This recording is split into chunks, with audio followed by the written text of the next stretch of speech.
हाँ तो दोस्तों, माँ शारदी क्लासेस में आप लोग को स्वागत है। तो मेरा पहला क्वेश्चन आप लोग के सामने आ गया है और वेरी वेरी इम्पोर्टेंट क्वेश्चन है जो कि आप लोग देख सकते हैं। इसी टाइप का क्वेश्चन हर ग्रुप डी के सेट में मिलेगा। थोड़ा सा कोल्ड हो गया है और इसीलिए थोड़ा सा परेशानी है, तो हम कोशिश करेंगे कि जहाँ तक हो पूरा हम करेंगे। तो ले चलिए हम शुरू करते हैं आगे की ओर। विद्युत प्रतिरोधक का मात्रा जो होता है, मात्रक जो होता है क्या होता है? ओम होता है। विद्युत प्रतिरोधक का मात्रक क्या होता है? ओम होता है। विटामिन की कमी से खून का थक्का नहीं जमता है। कौन सा विटामिन है जिसका कारण जो है उसका खून का थक्का नहीं जमता है? विटामिन के हो गया, ठीक है। विटामिन ए जो है, विटामिन ई की कमी से कौन सा रोग होता है? बाझापन होता है। बाझापन क्या होता है इसके बारे में हम थोड़ा सा बता रहे हैं। किसी लेडीज़ को अगर मतलब आप लोग समझ रहे हैं, ठीक है, वही बाझापन कहलाता है। तो नेक्स्ट क्वेश्चन पे लेके चलते हैं हम आपको। नेक्स्ट क्वेश्चन है आपका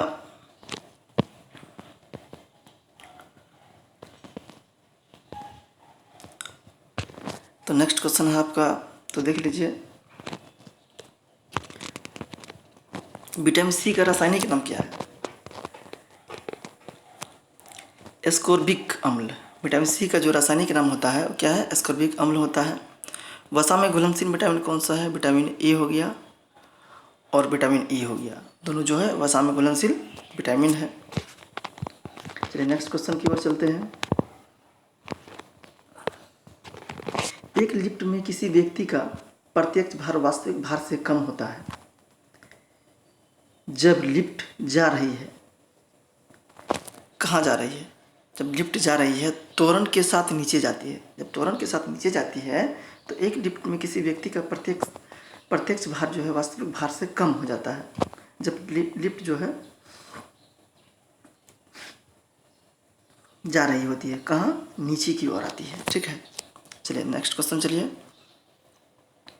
क्या कहता है? पानी में लोहे की सुई डूब जाती है लेकिन जहाज तैरता रहता है। यह किस सिद्धांत पर आधारित होता है? तो ये जो है आर्किमिडीज का सिद्धांत, आर्किमिडीज के सिद्धांत पे कार्य करता है, क्योंकि सुई डूब जाता है और बड़ी बड़ी नाव जो है नहीं डूबते हैं। चलिए नेक्स्ट क्वेश्चन की ओर चलते हैं। पानी के एक गिलास में एक बर्फ़ का टुकड़ा तैर रहा है। जब बर्फ़ पिघलती है तब पानी के स्तर पर कोई प्रभाव नहीं पड़ता है, तो इसका उतना ही रहेगा। क्योंकि देखिए, कोई गिलास में आप पानी भर लीजिए, भर के मतलब जितना दीजिए कि उसमें बर्फ़ डालें तो ऊपर होके बराबर हो जाए। और प्रैक्टिकल अगर करना है तो डालिए उसमें, और उसके बाद उसमें बर्फ़ गलेगा तो उसका आयतन जो होता है पानी में डूबता है और उसके कारण क्या होता है, पिघलने के कारण उसका पूरा हो जाता है। इसलिए क्या होता है कि मतलब बराबर हो जाता है, नहीं घटता है नहीं बढ़ता है, उतना ही रहता है। विद्युत आवेश का मात्रक क्या होता है? विद्युत आवेश का मात्रक कूलम होता है। ये सब क्वेश्चन जो है ना, ये सब क्वेश्चन कभी पुराना नहीं होता है। ये सब क्वेश्चन वो जेन्युइन क्वेश्चन है आपका, ठीक है। और ये क्वेश्चन हर शिफ्ट में हर जगह मिलेगा आपको देखने, कोई भी एग्जाम जाइए देने के लिए ज़रूर मिलेगा। करंट का मात्रक क्या होता है? करंट का मात्रक एम्पियर होता है। करंट का मात्रक क्या होता है? एम्पियर होता है। लंबाई की न्यूनतम इकाई क्या होता है? फर्मीमीटर होता है। लंबाई की न्यूनतम इकाई क्या होता है? फर्मीमीटर होता है, ठीक है। भूकंप की तीव्रता मापी जाती है। भूकंप की तीव्रता कैसे मापी जाती है? रिएक्टर पैमाने पर मापी जाती है। भूकंप जब आती है उसका जो तीव्रता होती है, रिएक्टर पैमाने एक यंत्र होता है और उसी के कारण उसको नापा जाता है। चलिए नेक्स्ट क्वेश्चन की ओर चलते हैं। आधुनिक चर्म शोधन उद्योगों में ऐसे कौन सी भारी धातु पाई जाती है जो विषैली होती है? क्रोमियम। ये धातु आपका हो गया, आपको कौन सी कहते हैं? धातु हो गया आपका क्रोमियम हो गया। कोशिका झिल्ली किस पदार्थ से बनी होती है? फॉस्फोलिप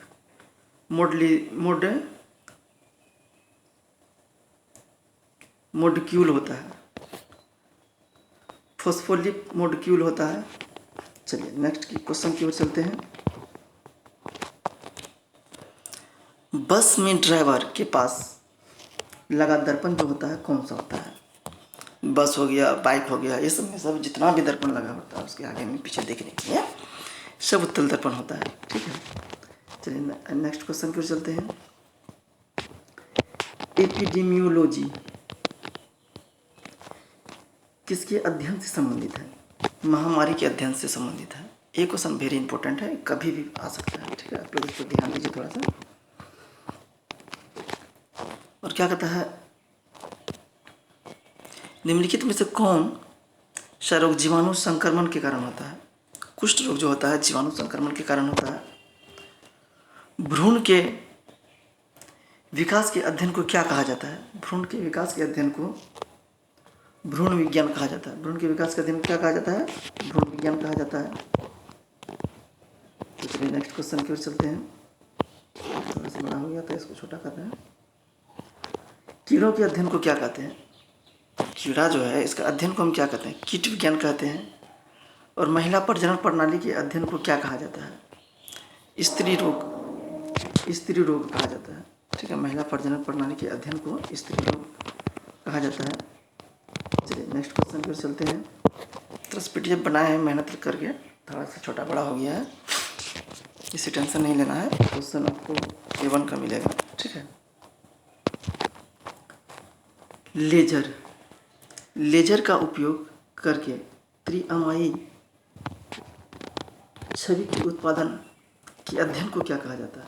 हेलोग्राफी कहा जाता है। ठीक है, लेजर जो होता है त्रिआयामी छवि के उत्पादन के अध्ययन को क्या कहा जाता है? हेलोग्राफी कहा जाता है। कोबाल्ट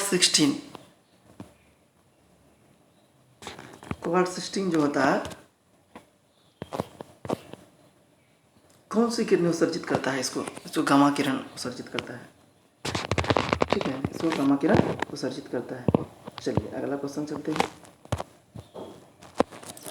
प्रोटीन का भार जो है इलेक्ट्रॉन के भार का कितना गुना होता है? ठीक है, प्रोटीन का भार इलेक्ट्रॉन के भार का जो होता है 1836 गुना होता है। 1836 गुना होता है। एक दिन में मनुष्य लगभग कितना मूत्र का उत्सर्जन करता है? 1.5 लीटर, मतलब 1.5 लीटर उत्सर्जन करता है। चलिए प्रकाश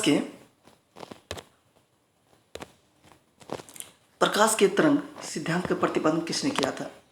न्यूटन ने किया था। सर न्यूटन ने किया था। कौन सी किया था? प्रकाश के तरंग सिद्धांत का प्रतिपादन किया था। ध्वनि तीव्रता का CGS मात्रक क्या होता है? डेसिबल होता है। ठीक है, ध्वनि तीव्रता का CGS मात्रक क्या होता है? डेसिबल होता है।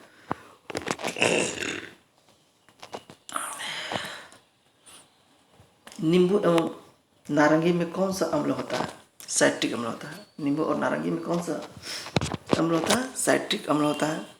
मनुष्य में मुख्य श्वसन अंग क्या होता है? फेफड़ा होता है। मनुष्य का जो मुख्य श्वसन अंग होता है फेफड़ा होता है।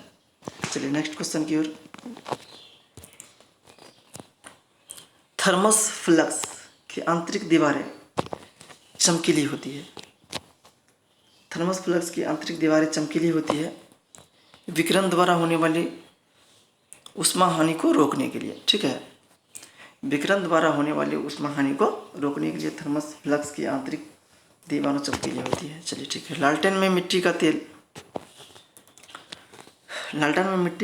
जो है बत्ती में किसके कारण ऊपर चढ़ जाता है? ठीक है, बहुत अच्छा क्वेश्चन है। ठीक है, ये क्वेश्चन लगभग आपको मिलता ही है सब जगह, कोई भी कंपटीशन में जाइए इस टाइप का क्वेश्चन आपको मिलेगा ही। कैसिक तत्व के कारण होता है। कैसिक तत्व के कारण होता है। चलिए नेक्स्ट क्वेश्चन की ओर। तितलियों का अध्ययन कहलाता है। तितलियों का अध्ययन क्या कहलाता है? तितलियों का अध्ययन जो है कहलाता है लेप्डेरियोलॉजी कहलाता है। तितलियों का अध्ययन कहलाता है। बॉल पेन जो है किस सिद्धांत पे कार्य करता है? पृष्ठीय तनाव के कारण काम करता है। चलिए नेक्स्ट क्वेश्चन चलते हैं। फाउंटेन पेन जो होता है किस नियम पर काम करता है? एक किसिका क्रिया के कारण काम करता है। आधुनिक शक्तिशाली चुंबकीय किससे बनते हैं? एल्युमिनियम, कोबाल्ट, निकेल के मिश्रण से बनते हैं। ठीक। कुकिंग गैस में कौन सी गैस होती है? कुकिंग गैस में प्रोटेन और ब्यूटेन दोनों होते हैं। चलिए नेक्स्ट क्वेश्चन की ओर। उच्च रक्तचाप की अवस्था को क्या कहते हैं? हाइपरटेंशन कहते हैं। ठीक है, क्या कहते हैं? हाइपरटेंशन कहते हैं। एनाटॉमी विज्ञान की एक शाखा है जिसमें अध्ययन किया जाता है। ठीक है, एनाटॉमी विज्ञान की एक शाखा है जिसमें अध्ययन किया जाता है जानवरों एवं पौधों की संरचना के लिए। जानवरों एवं पौधों की संरचना के लिए किया जाता है। गोताखोर किस गैस के मिश्रण से सांस लेते हैं? पानी में जब गोताखोर घुसते हैं किस गैस के मिश्रण से वो सांस लेते हैं? ऑक्सीजन तथा हीलियम के मतलब उपयोग करते हैं और पानी में घुसते हैं गोताखोर, उसी के मिश्रण वाला गैस से वो कोई भी काम अंदर में करते हैं। ठीक। ऑटोमोबाइलों मोटर कारों में हाइड्रोलिक ब्रेक के कार्यकारण पर कौन सा नियम लागू होता है? पास्कल के नियम। पास्कल दिया था अलग बात है, लेकिन पास्कल का नियम जो होता है पास्कल के नियम के कारण होता है। ठीक है। सूर्य की ऊष्मा पृथ्वी पर कैसे पहुंचती है? विकिरण के कारण पहुंचती है। सर्वोत्तम ऊष्मा सुचालक है पारद का होता है। सर्वोत्तम ऊष्मा सुचालक किसका होता है? पारद का होता है। पानी से निकलने पर जो है शेविंग ब्रश के बाल आपस में चिपक जाते हैं। वेरी इंपॉर्टेंट, लगभग शिफ्ट में आपको मिलेगा, लगभग नहीं कहिए तो मतलब हर एग्जाम में आपको इस टाइप क्वेश्चन देखने को मिलेगा। पानी से निकालने पर शेविंग ब्रश के बाल आपस में चिपक जाते हैं, इसका कारण होता है पृष्ठ तनाव। इसका कारण क्या होता है? पृष्ठ तनाव होता है। भोपाल गैस दुर्घटना में कौन सा गैस रिवास हुआ था? जब भोपाल दुर्घटना गैस हुआ था वहाँ पे मिथाइल आइसोसाइनाइड जो गैस था उसी का रिवास हुआ था, जिसके कारण बहुत हानि पहुँची थी वहाँ पे। और प्रकाश का वेग जो है,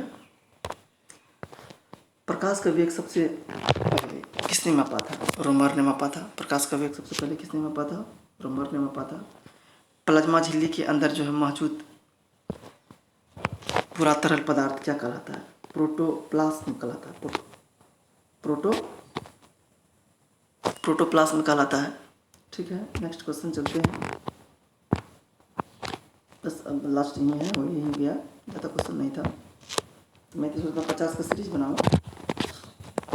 जंतुओं में होने वाली फुट एंड माउथ रोग किसके कारण उत्पन्न होती है? फुट एंड माउथ जो होता है किसके कारण उत्पन्न है? विषाणु के कारण होता है।